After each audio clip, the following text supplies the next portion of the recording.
2 दिन के बाद, आज से 2 दिन के बाद मैं सीएम की कुर्सी से इस्तीफा देने जा रहा हूं। जब तक जनता अपना फैसला ना सुना दे कि केजरीवाल ईमानदार है, तब तक मैं सीएम की कुर्सी के ऊपर नहीं बैठूंगा। अगर आपको लगता है केजरीवाल ईमानदार है, मेरे पक्ष में वोट दे देना। अगर आपको लगता है केजरीवाल गुनहगार है, मेरे को वोट मत देना। ये करने के लिए नहीं आया था मैं, सत्ता से पैसा और पैसे से सत्ता, इस खेल के खेलने के लिए मैं नहीं आया था। मैं देश के लिए कुछ करने के लिए आया था। सीता मैया को अग्नि परीक्षा देनी पड़ी थी, आज मैं जेल से आया हूं, मैं अपनी अग्नि परीक्षा देने के लिए तैयार हूं। आज मैं आपकी अदालत में आया हूं, जनता की अदालत में आया हूं। आपसे पूछने के लिए आया हूं, क्या आप केजरीवाल को ईमानदार मानते हो कि गुनहगार मानते हो?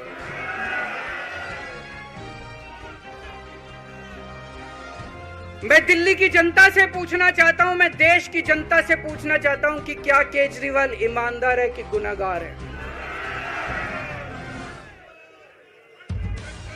दोस्तों, 2 दिन के बाद, आज से 2 दिन के बाद मैं सीएम की कुर्सी से इस्तीफा देने जा रहा हूं।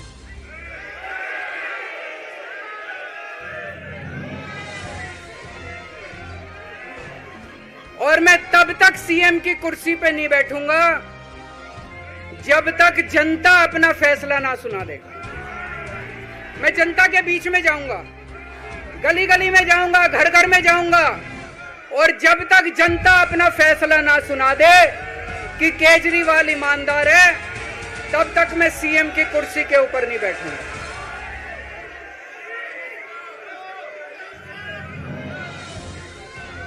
आज से कुछ महीने बाद चुनाव है, दिल्ली के चुनाव है। मैं जनता को निवेदन करना चाहता हूं, अपील करना चाहता हूं, अगर आपको लगता है केजरीवाल ईमानदार है, मेरे पक्ष में वोट दे देना। अगर आपको लगता है केजरीवाल गुनहगार है, मेरे को वोट मत देना। आप अगर मेरे को, आपका एक एक वोट मेरी ईमानदारी का सर्टिफिकेट होगा। अगर आप मेरे को वोट देके जिताओगे और अगर आप कहोगे कि केजरीवाल ईमानदार है, तो चुनाव के बाद, उसके बाद जाके मैं सीएम की कुर्सी पे बैठूंगा। तब तक मैं सीएम की कुर्सी पे नहीं बैठूंगा।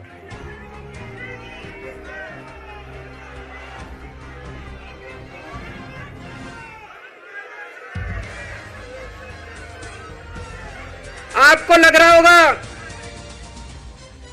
अभी अभी जेल से रिहा होके आया है, ये कैसा क्यों बोल रहा है? अभी अभी जेल से रिहाई होके आया है, अब ये इस्तीफा क्यों दे रहा है? इन्होंने मेरे ऊपर आरोप लगाया है, इन्होंने आरोप लगाया है कि केजरीवाल चोर है, इन्होंने आरोप लगाया है केजरीवाल भ्रष्टाचारी है, इन्होंने आरोप लगाया है केजरीवाल ने भारत माता के साथ धोखा किया है।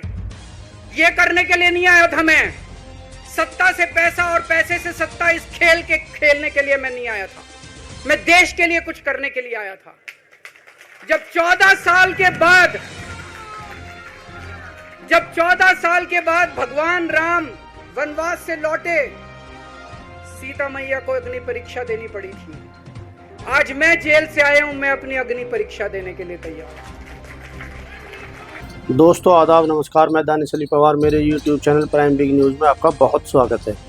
दिल्ली के मुख्यमंत्री अरविंद केजरीवाल ने जेल से छूटने के बाद अचानक अपने पद से इस्तीफे की घोषणा कर दिल्ली से लेकर पूरे देश में सियासी हलकों में हलचल मचा दी है।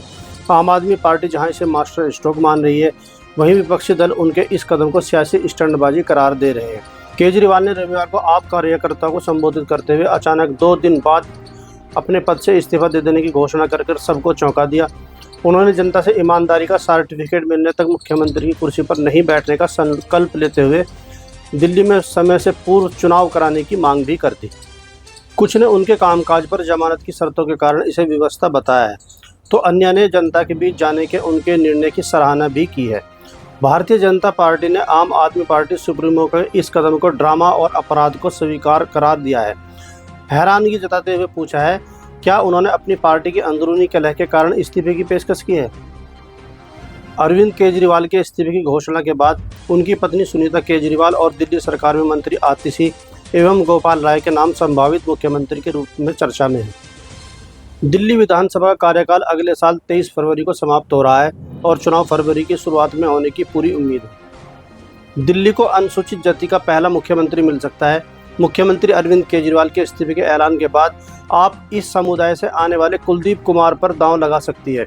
जानकारों का मानना है कि आप अगर इस रणनीति पर आगे बढ़ती है तो राष्ट्रीय स्तर पर इसका बड़ा सियासी संदेश जाएगा, खासतौर से हरियाणा और महाराष्ट्र में। वहीं दिल्ली विधानसभा चुनाव में इस फैसले का असर पड़ने की संभावना है। पार्टी सूत्र बताते हैं कि नए सीएम की दौड़ में मौजूदा मंत्री आतिशी भी हैं। माना जा रहा है कि दिल्ली में फरवरी में चुनाव होने हैं।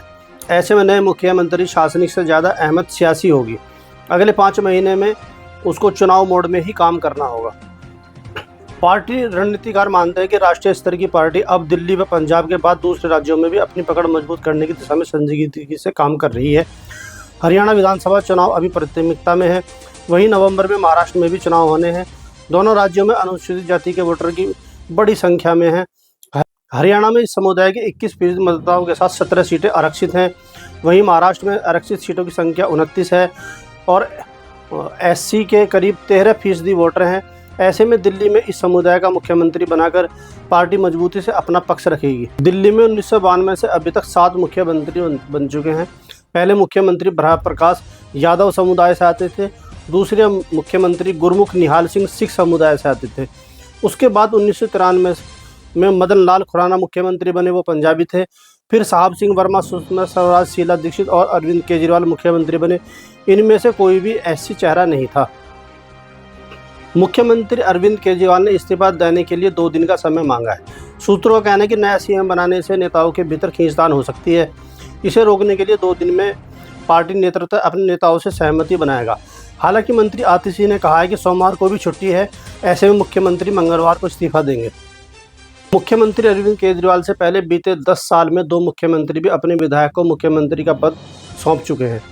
इनमें बिहार के मुख्यमंत्री नीतीश कुमार ने जीतन मांझी और झारखंड के मुख्यमंत्री हेमंत सोरेन ने चंपाई सोरेन को अपनी कुर्सी सौंपी थी। बाद में जब दोनों मुख्यमंत्रियों को पार्टी ने पद छोड़ने को कहा तो उन्होंने इससे साफ इनकार कर दिया।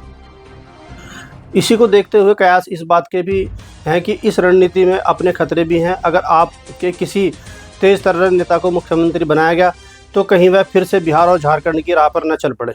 सूत्रों की माने तो आतिशी पर मुख्यमंत्री अरविंद केजरीवाल भरोसा करते हैं।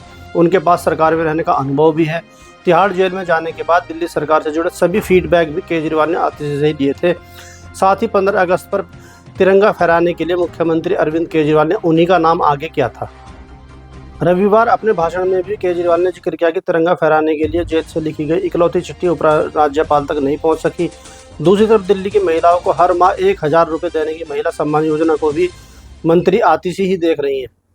संभव है कि नई सरकार बनाने के बाद पहला फैसला इस योजना को लागू करने का हो। ऐसे में मुख्यमंत्री की नज़र में आतिशी भी एक प्रमुख दावेदार हो सकती हैं। इसके अलावा सौरभ भारद्वाज का नाम भी चर्चा में। अगर आपको हमारी ये वीडियो पसंद आई हो तो इसको लाइक करें, सब्सक्राइब करें और बेल आइकन दबाना ना भूलें। देश और दुनिया की ताज़ी जानकारी के लिए देखते रहें हमारा YouTube channel prime big news. धन्यवाद।